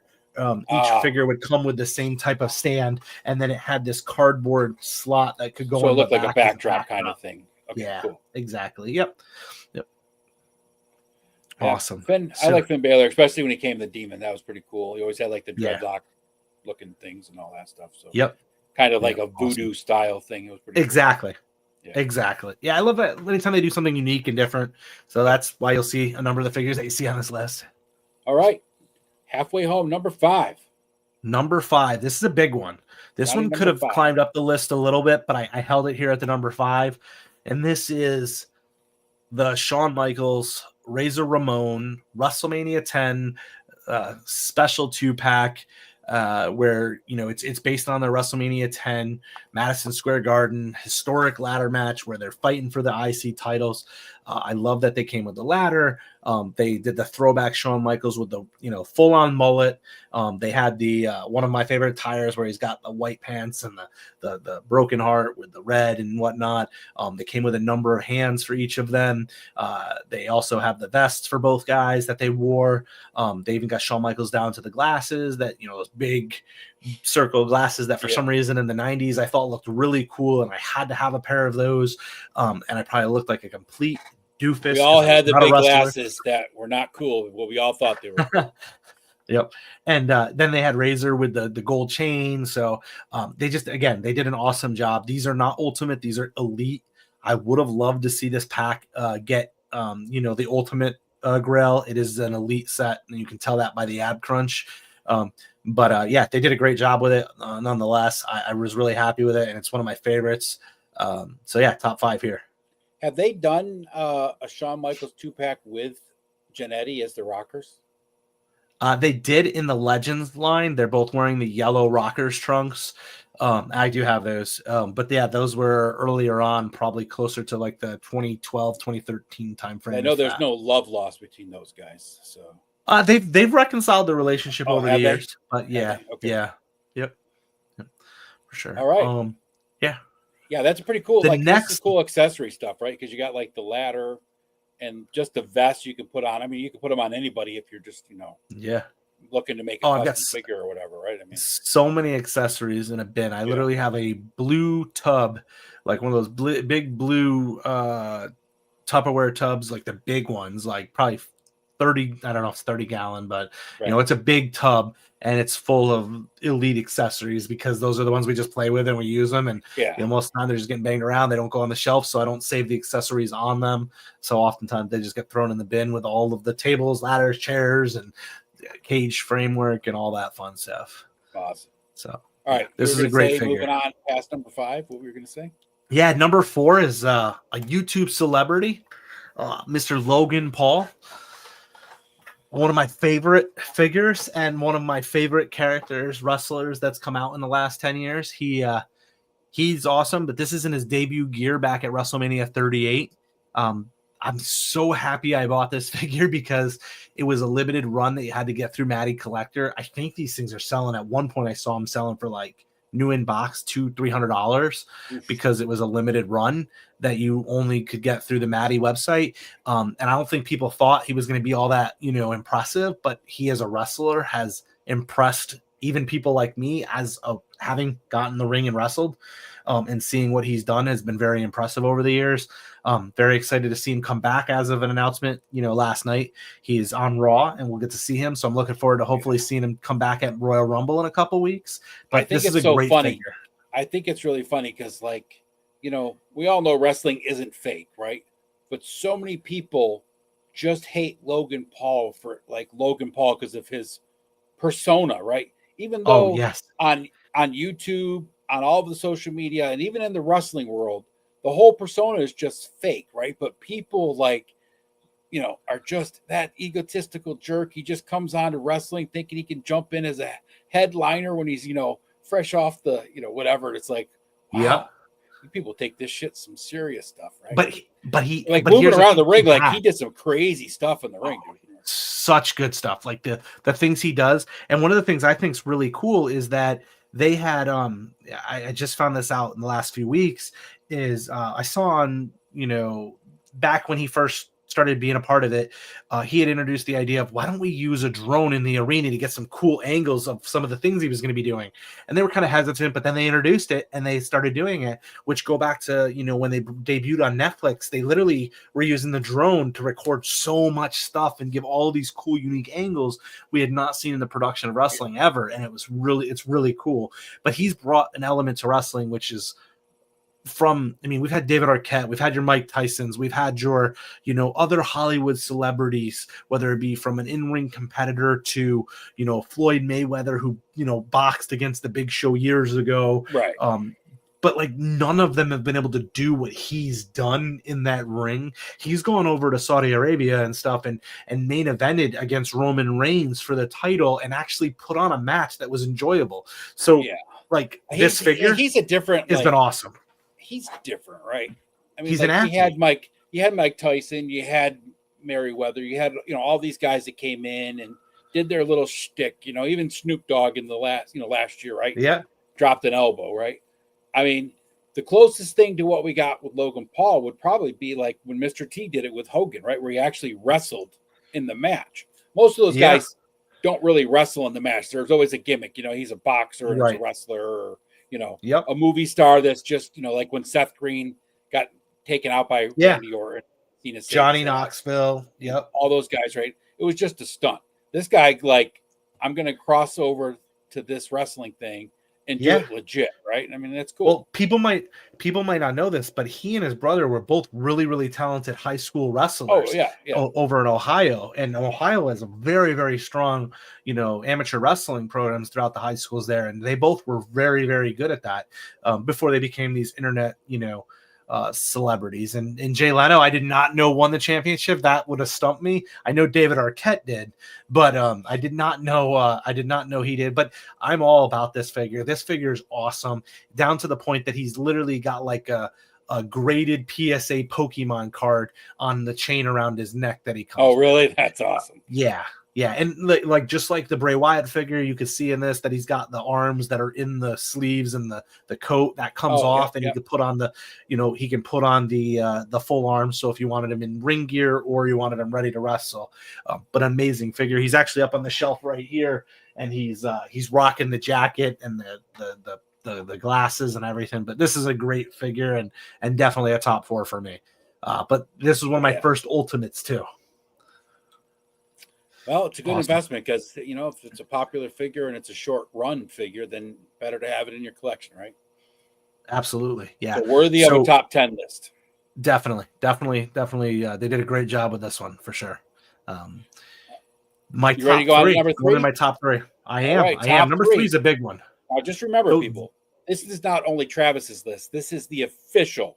WWE top 10 figure list. You can't. There's no arguing this. If Travis says it's so, it's so. This figure here is actually depicted from a more recent WrestleMania 39 back in 2023. This is orange is my favorite freaking color. So when he came out to this attire to wrestle his son at WrestleMania 39, Dominic Mysterio, when he came out in this gear, I was ecstatic. And I literally said when I was watching, I was like, I'm getting that figure. And I know they're going to do that figure because one of the coolest things about Rey Mysterio is there's always a figure coming out because he always does some unique attire and makes for some really cool stuff. But this Ultimate, actually, I believe this might still be available on HelloDopeToys.com, is an amazing figure. He is awesome. The swappable heads, the detail. I love that he went back to the more tighter tights at the legs and not the loose baggy ones because it just makes for a more articulating Lucha Libre figure. The coat is really cool. It's sleeveless, but he's got that Rey Mysterio icon to it. He's even got like a fabric, almost like pleather belt, which is that yellow piece on the right hand side.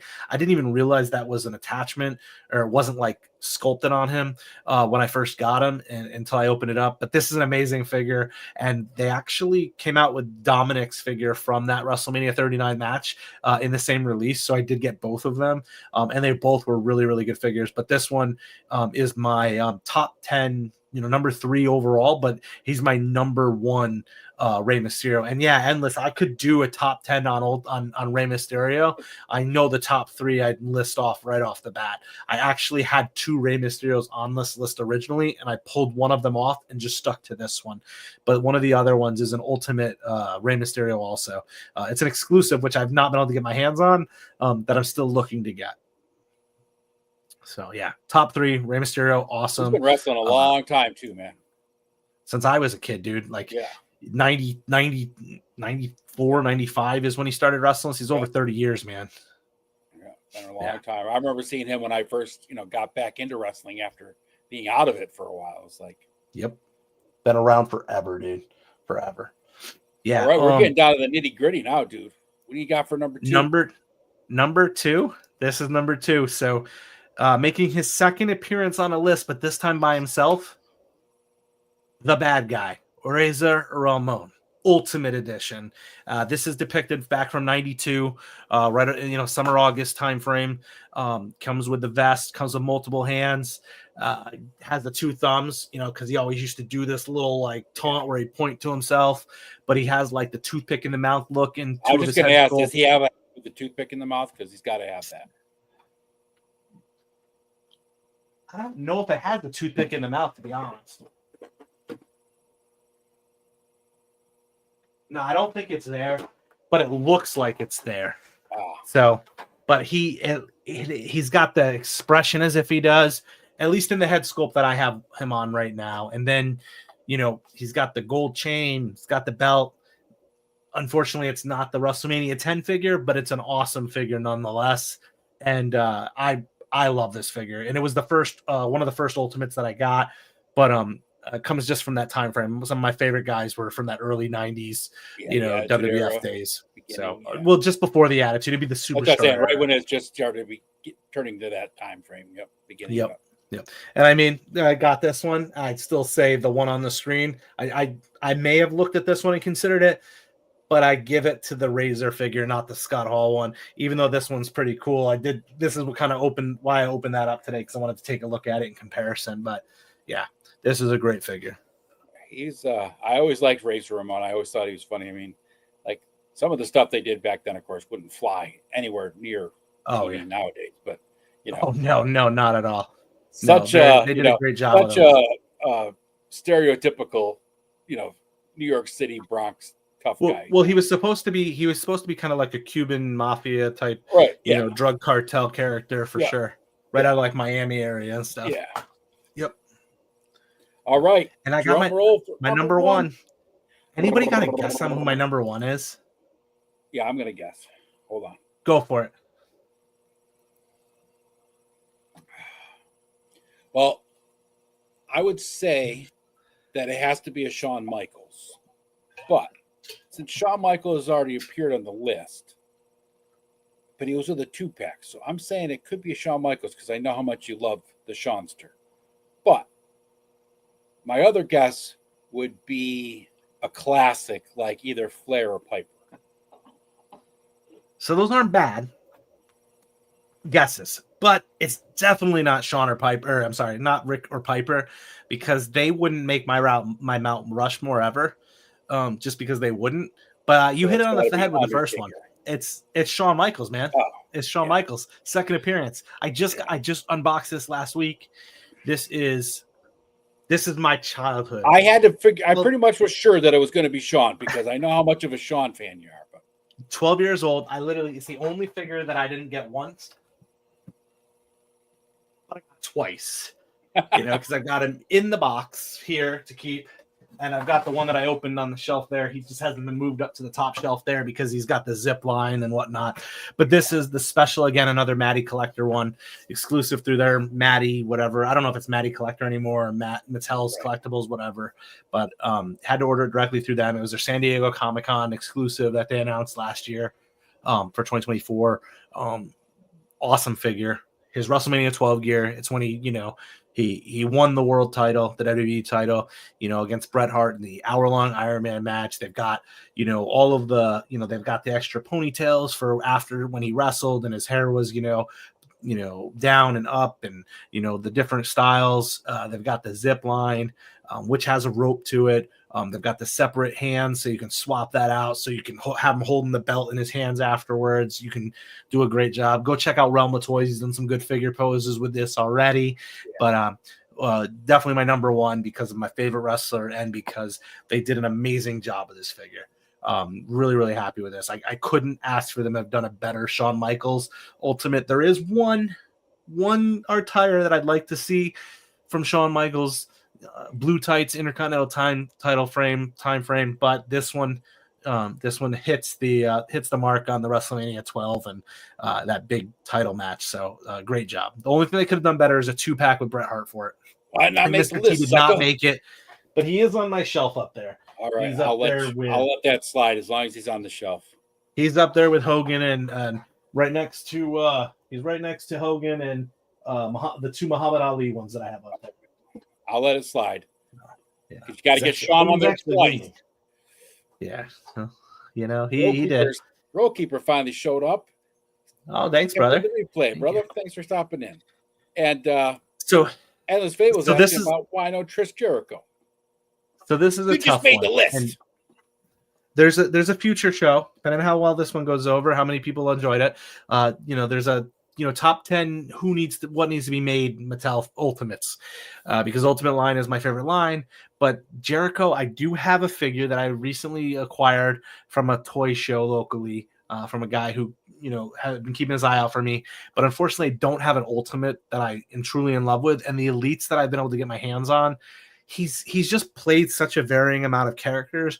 Unfortunately, we just never got the perfect elite or ultimate Chris Jericho, in my opinion. If you could get one, like what's your favorite version of Jericho? Like, what's your favorite wrestling version of Jericho? It's long-haired first intro Jericho. It would be, like Raw as Jericho. Yeah. They've done some elites with the red pants with the barbed wire and black and silver barbed wire on it. But they were elites and some basics, and the head scan wasn't perfect. I have one that I recently acquired, which is an elite, which is the closest kind of that I've got to the head scan that I like. But I know that if they did like an ultimate, you would get like a better face, slightly better face sculpt, with more of his bad, smug look.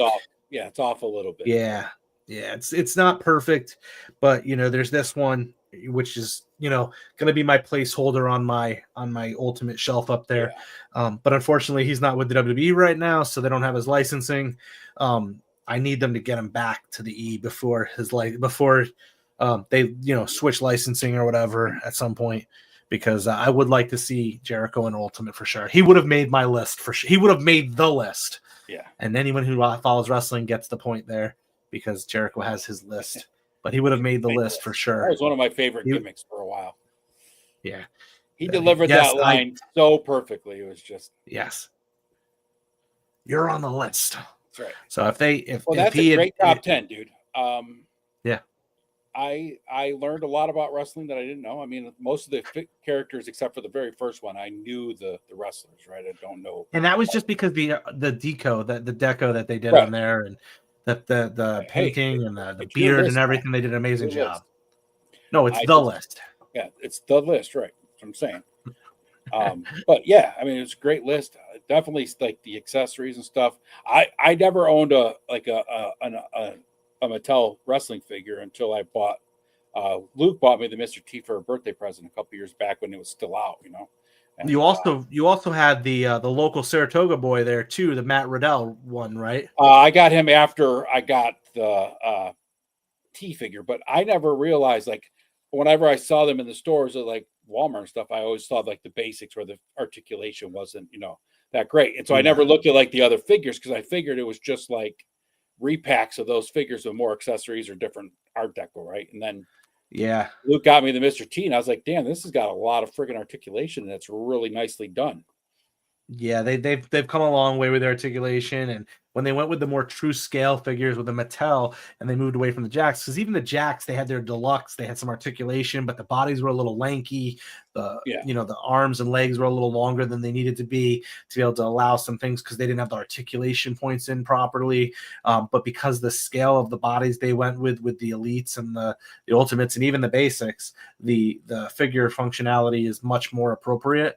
I mean, you see what guys like Realm of Toys does with those figures and whatnot. Like, there's some amazing articulation, and they're great for photos and stuff. And they were my gateway into this world, Yeah. So, yeah. Well, thank you for sharing. If anybody wants to put in the chat, like who your if you collect wrestling figures, who you think is your favorite wrestling figure. And if you'd like to just tell us if you like this type of episode where you'd like to see us count down a top 10 of something we collect, or top 5, whatever it is, right? We can do that again. We won't. Right. It's not something we want to do all the time, but if you guys have ideas or something we could do. The one thing about Travis and I is that we don't cover a lot of mainstream things, but we still have Mattel stuff, we still have Joe stuff, and we collect a lot and a little bit of everything. So way too much. That's coming up with top 10s isn't that tough. Well, coming up with the top 10 is tough, but coming up with the figures to make the top 10 list isn't tough. So exactly. While we wait for some of the chat interaction, let's hit up the topic for next week real quick. So next week we'll have the ToyLeet Takeover, kickstarting the future. Toy projects on the horizon. So this will be where we take a look at some potential, things like space zombies from Mars. Space Zombies from Mars. I couldn't remember what the second word was. The Space Zombies from Mars line with the upcoming Kickstarter and other things that are either in, the process or potentially coming up, things that we know we've been kind of trying to keep our eyes out for, rumors and things like that. So we'll be talking about that and kind of how those Kickstarters play into, the upcoming, how things come to fruition. I mean, most of our stuff we talk about during the weekly news started a lot of times as a Kickstarter in some shape or form. And then we also have coming up a week after that, we'll on the 4th, the first weekend in February, we'll cover convention countdowns, prepping for 2025's biggest events, followed by the anticipation now, most anticipated toys of 2025. So that's where Ed and I will dive into our most anticipated figures that are to be released in 2025, what we're supposed to have in hand. So, just to preface that, we won't be talking about, the Mythic Legion's Dragon during that show. It'll be what we expect to land in hands this year that we've heard about. What figures we're expecting to get that will make our 2025 list of getting. Exactly.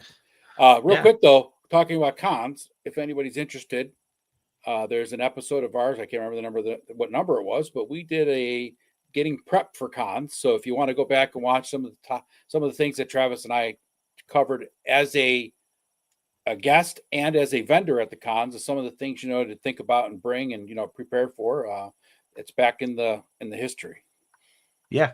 And next week, or the upcoming show in a couple weeks isn't going to be so much about what you can do to get ready for the shows as much as it's just talking about the upcoming conventions, who's going to be at what, where you should be going because of what you're looking for, some of the exclusives that are going to be available, things like that. Exactly. So Brian thinks we should do a top 10 A walk. That's something we could I definitely would love to do one of those, but I don't know that there's the depth there just yet from an in-hands perspective. Because after this next Kickstarter comes out, we might be able to dig in and do that. I'd say that's something I would definitely be interested in doing maybe early next year, just getting a little bit more of the second series for that out of there. Because I feel like the top 10, maybe a top 5 you could do right now, but that line has so much growth. Because really, once if you don't count the ancients, right, there's really not that many figures out there to do a top 10. I mean, if you do a top 10, you're cutting most of the figures and most of the line in half, really. I mean, right, you've got in hand right now. Well, we know there's more than 10 figures, right? Like I know there's more than 10, but you have the 4 gladiators, which means you have 2 of those are duplicates. So you have 6 figures there if you count the 2 pails and the 2 Atreus, right? Atreus. Yeah, that one. And then you've got Kali and you've got some of the other main characters, but I mean, you'd be talking maybe 15 distinct figures, right? You know, if you're not counting that, but I think early next year there definitely could be a top. I mean, top 10 or so. Yeah, there's a lot of figures like the next wave coming out, and the mongrel and what's the one with the robotic arm? Void, Ultimate Kali or Void, yeah. And then you got the next wave of figures that are coming out. By that time, you have enough diversity to pick an actual top 10, type of figures. Because I mean, like you said, you got a bunch of duplicates. You got like the Shinari Legionnaire, which is red, and then you have the same figure that's basically gold. It's the same figure basically, and a lot of duplicates. But there are some pails better than other pails. This is true. This is true. Yes, and then I mean, and that doesn't even go into the fact that like you have the customs from the head packs, right? Because like it's not like, in my opinion, like Blight is an awesome figure, but there are some head packs from those darker figure faces that they had that like would be really cool, like with the white face paint on them and stuff. And there's some really cool ones, so it'd be hard to do right now, but I definitely think it's something that I would be interested in doing in the future. GI Jetman, yes, I did see. I just pre-ordered Heavy Duty today from our boys at Hella Dope Toys. I just pre-ordered that this morning. What one's Heavy Duty?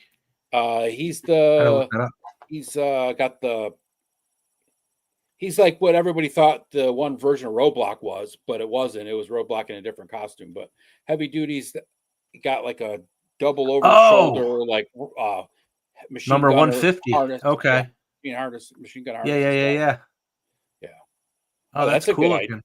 That's a good idea. We can blend these together. Do a top 3 AWOC, 3 Savage, and 3 Monster Force. Oh, okay. So like do top 3, we could do a top 10 independent line and pick like 4 or 5. Maybe we'll do a vote. Maybe we'll do a community vote or something, Ed. We can do for an upcoming show. We can list off a couple of the independent lines like the AWOC, Savage, Monster Force, Valaverse, some of those other ones, right? And put those in there and we could pick our top 10 from there. Yep. Yeah.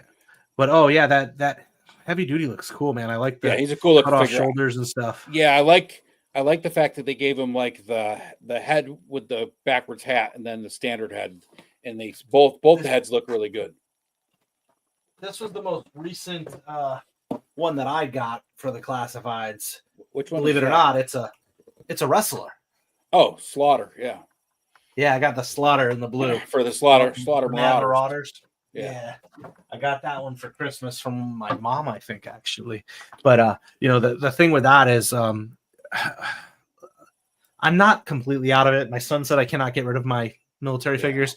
What it comes down to is really kind of what started to happen with the WWE Elite figures. They were just producing so many of them so frequently, and because even back then I was just collecting just the WWE figures, it was becoming inundated with buying. It was just so much, and I don't want to say I was completist, but if there was one I wanted, I needed to get it. And with the Joes, they upped their game so much, and then they were producing so many figures. It was like, darn, to keep up, it was costing an arm and a leg. it's with everything, right? I mean, Cosmics, Mythics, Monster Force, GI Joe, Valaverse, Savage Crucible, Mezco. All these toy companies are out there vying for our money, right? Putting out cool Yeah. figures, and I can't choose just one because I love them all. So I can't spend, I can't buy them all. So I chose to stick focused on mostly Monster Force and Cosmic this year, with a few little pickups here and there in between. But that's my focus for the year. And I shouldn't say Monster Force, but like Monster Force, that line of figures with the Crimson Moon, and now of course Space Zombies from Mars, because it's all basically the same thing. This figure is going to be cool too. This is the one that Four Horsemen put out. That's not a mythic, not a cosmic. It's the is that the military one? Yeah, the heavy machine gunner with the camouflage. That's a cool. Is that the ToyLeet exclusive? I think. I'm not sure. I think it's exclusive for sure, but they're also going to be releasing it as a standard with just a few accessories. Yeah, not there. So yeah, but they're doing. I think it's exclusive for ToyLeet that they. I think it is ToyLeet. Yeah, I think it is ToyLeet. ToyLeet or Joe. Yeah, I think for me as well, I say I'm getting out of the military. It's just I'm not going to go with the vehicles. And I think what it comes down to is I've got to pick and choose what I want from the classifieds and the Vala and those Monster Force ones. And I think that's really where it's going to be is I'm going to pick and choose those, because I do get all my ultimates that I want. It's kind of like mythics, right? I don't pick every mythic up. Right. I moved out of cosmics altogether, just not because they did anything. I wanted to get out of that fantasy sci-fi side of it, right? And focus more on the fantasy medieval kind of like, Savage and, the mythics and brutal realm, Masterverse stuff. So I kind of focus on those ones there. The military, I'm always going to collect certain ultimates, ones that really I want to hit for the WWE stuff. Yeah, Son of Wonder said there ain't no way you're selling that, Dad. So you might as well forget that. Right. So I'll grab some here and there. I won't army build. Like I won't go crazy with the army building like I had, like where I was getting a bunch of the, not bats, but they were the orange and blue characters. I can't remember what they're called for the Joes. Oh, the Saw Vipers or the Vipers, something, whatever those are guys are. Yeah, I don't remember which ones they're called. I'm sure GI Jetman knows, but they're the blue and orange, Cobra figures or whatever they are. I can't think what they're called, but that's like what I'm doing. Like Heavy Duty was probably the first Joe that I picked up since maybe last summer when I got the classics version of Duke and Rakondo on the card, whatever they're calling that line.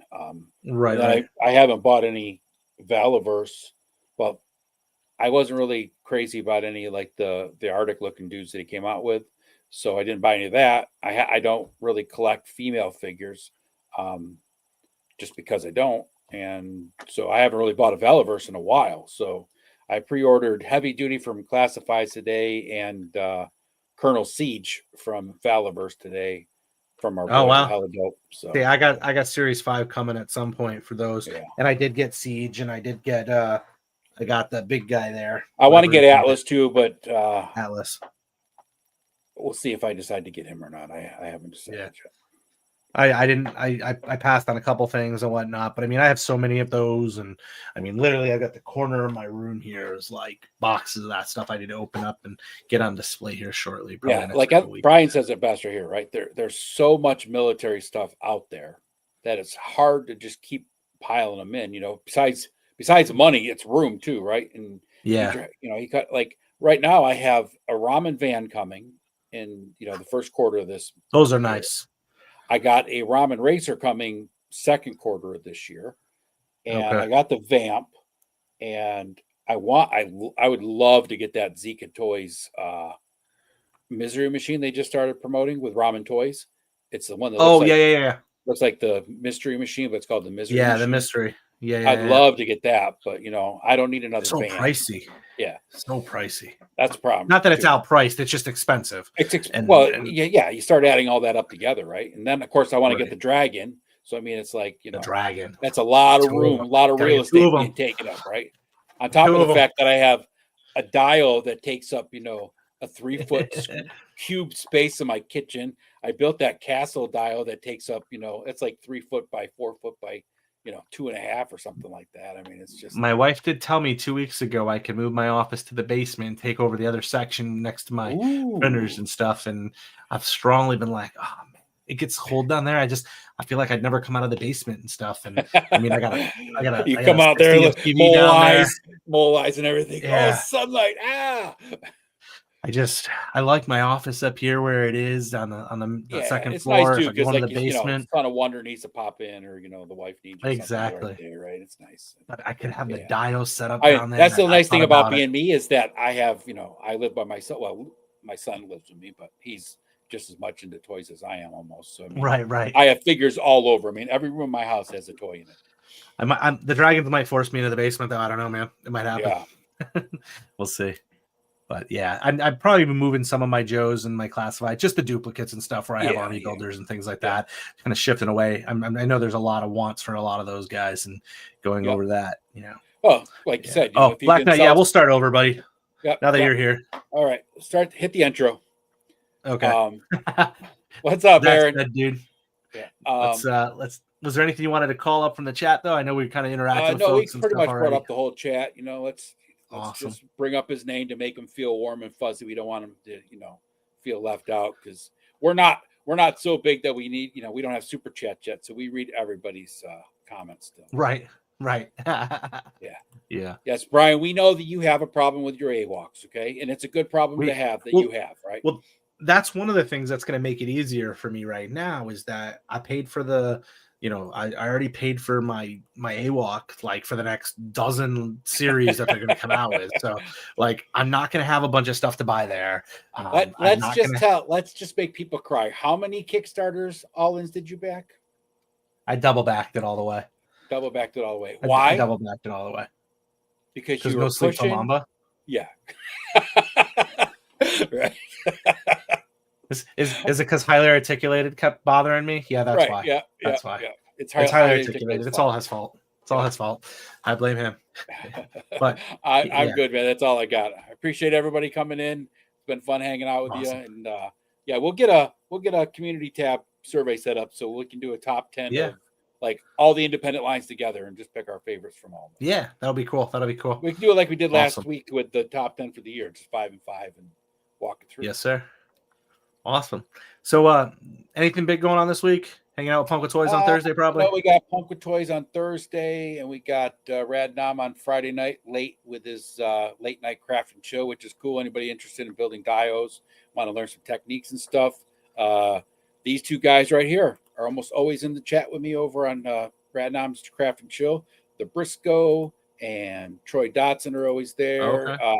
I slide in from time to time when I remember and it's not too late and I'm still walking around and I pop in.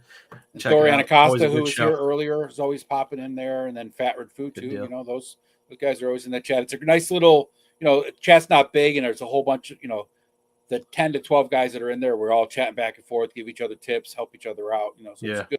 Well, that's the thing I always like about that show is Radnam. He'll take a second to speak up and answer questions as he's doing his dial stuff. Even back when I didn't know who he was, he didn't know who I was.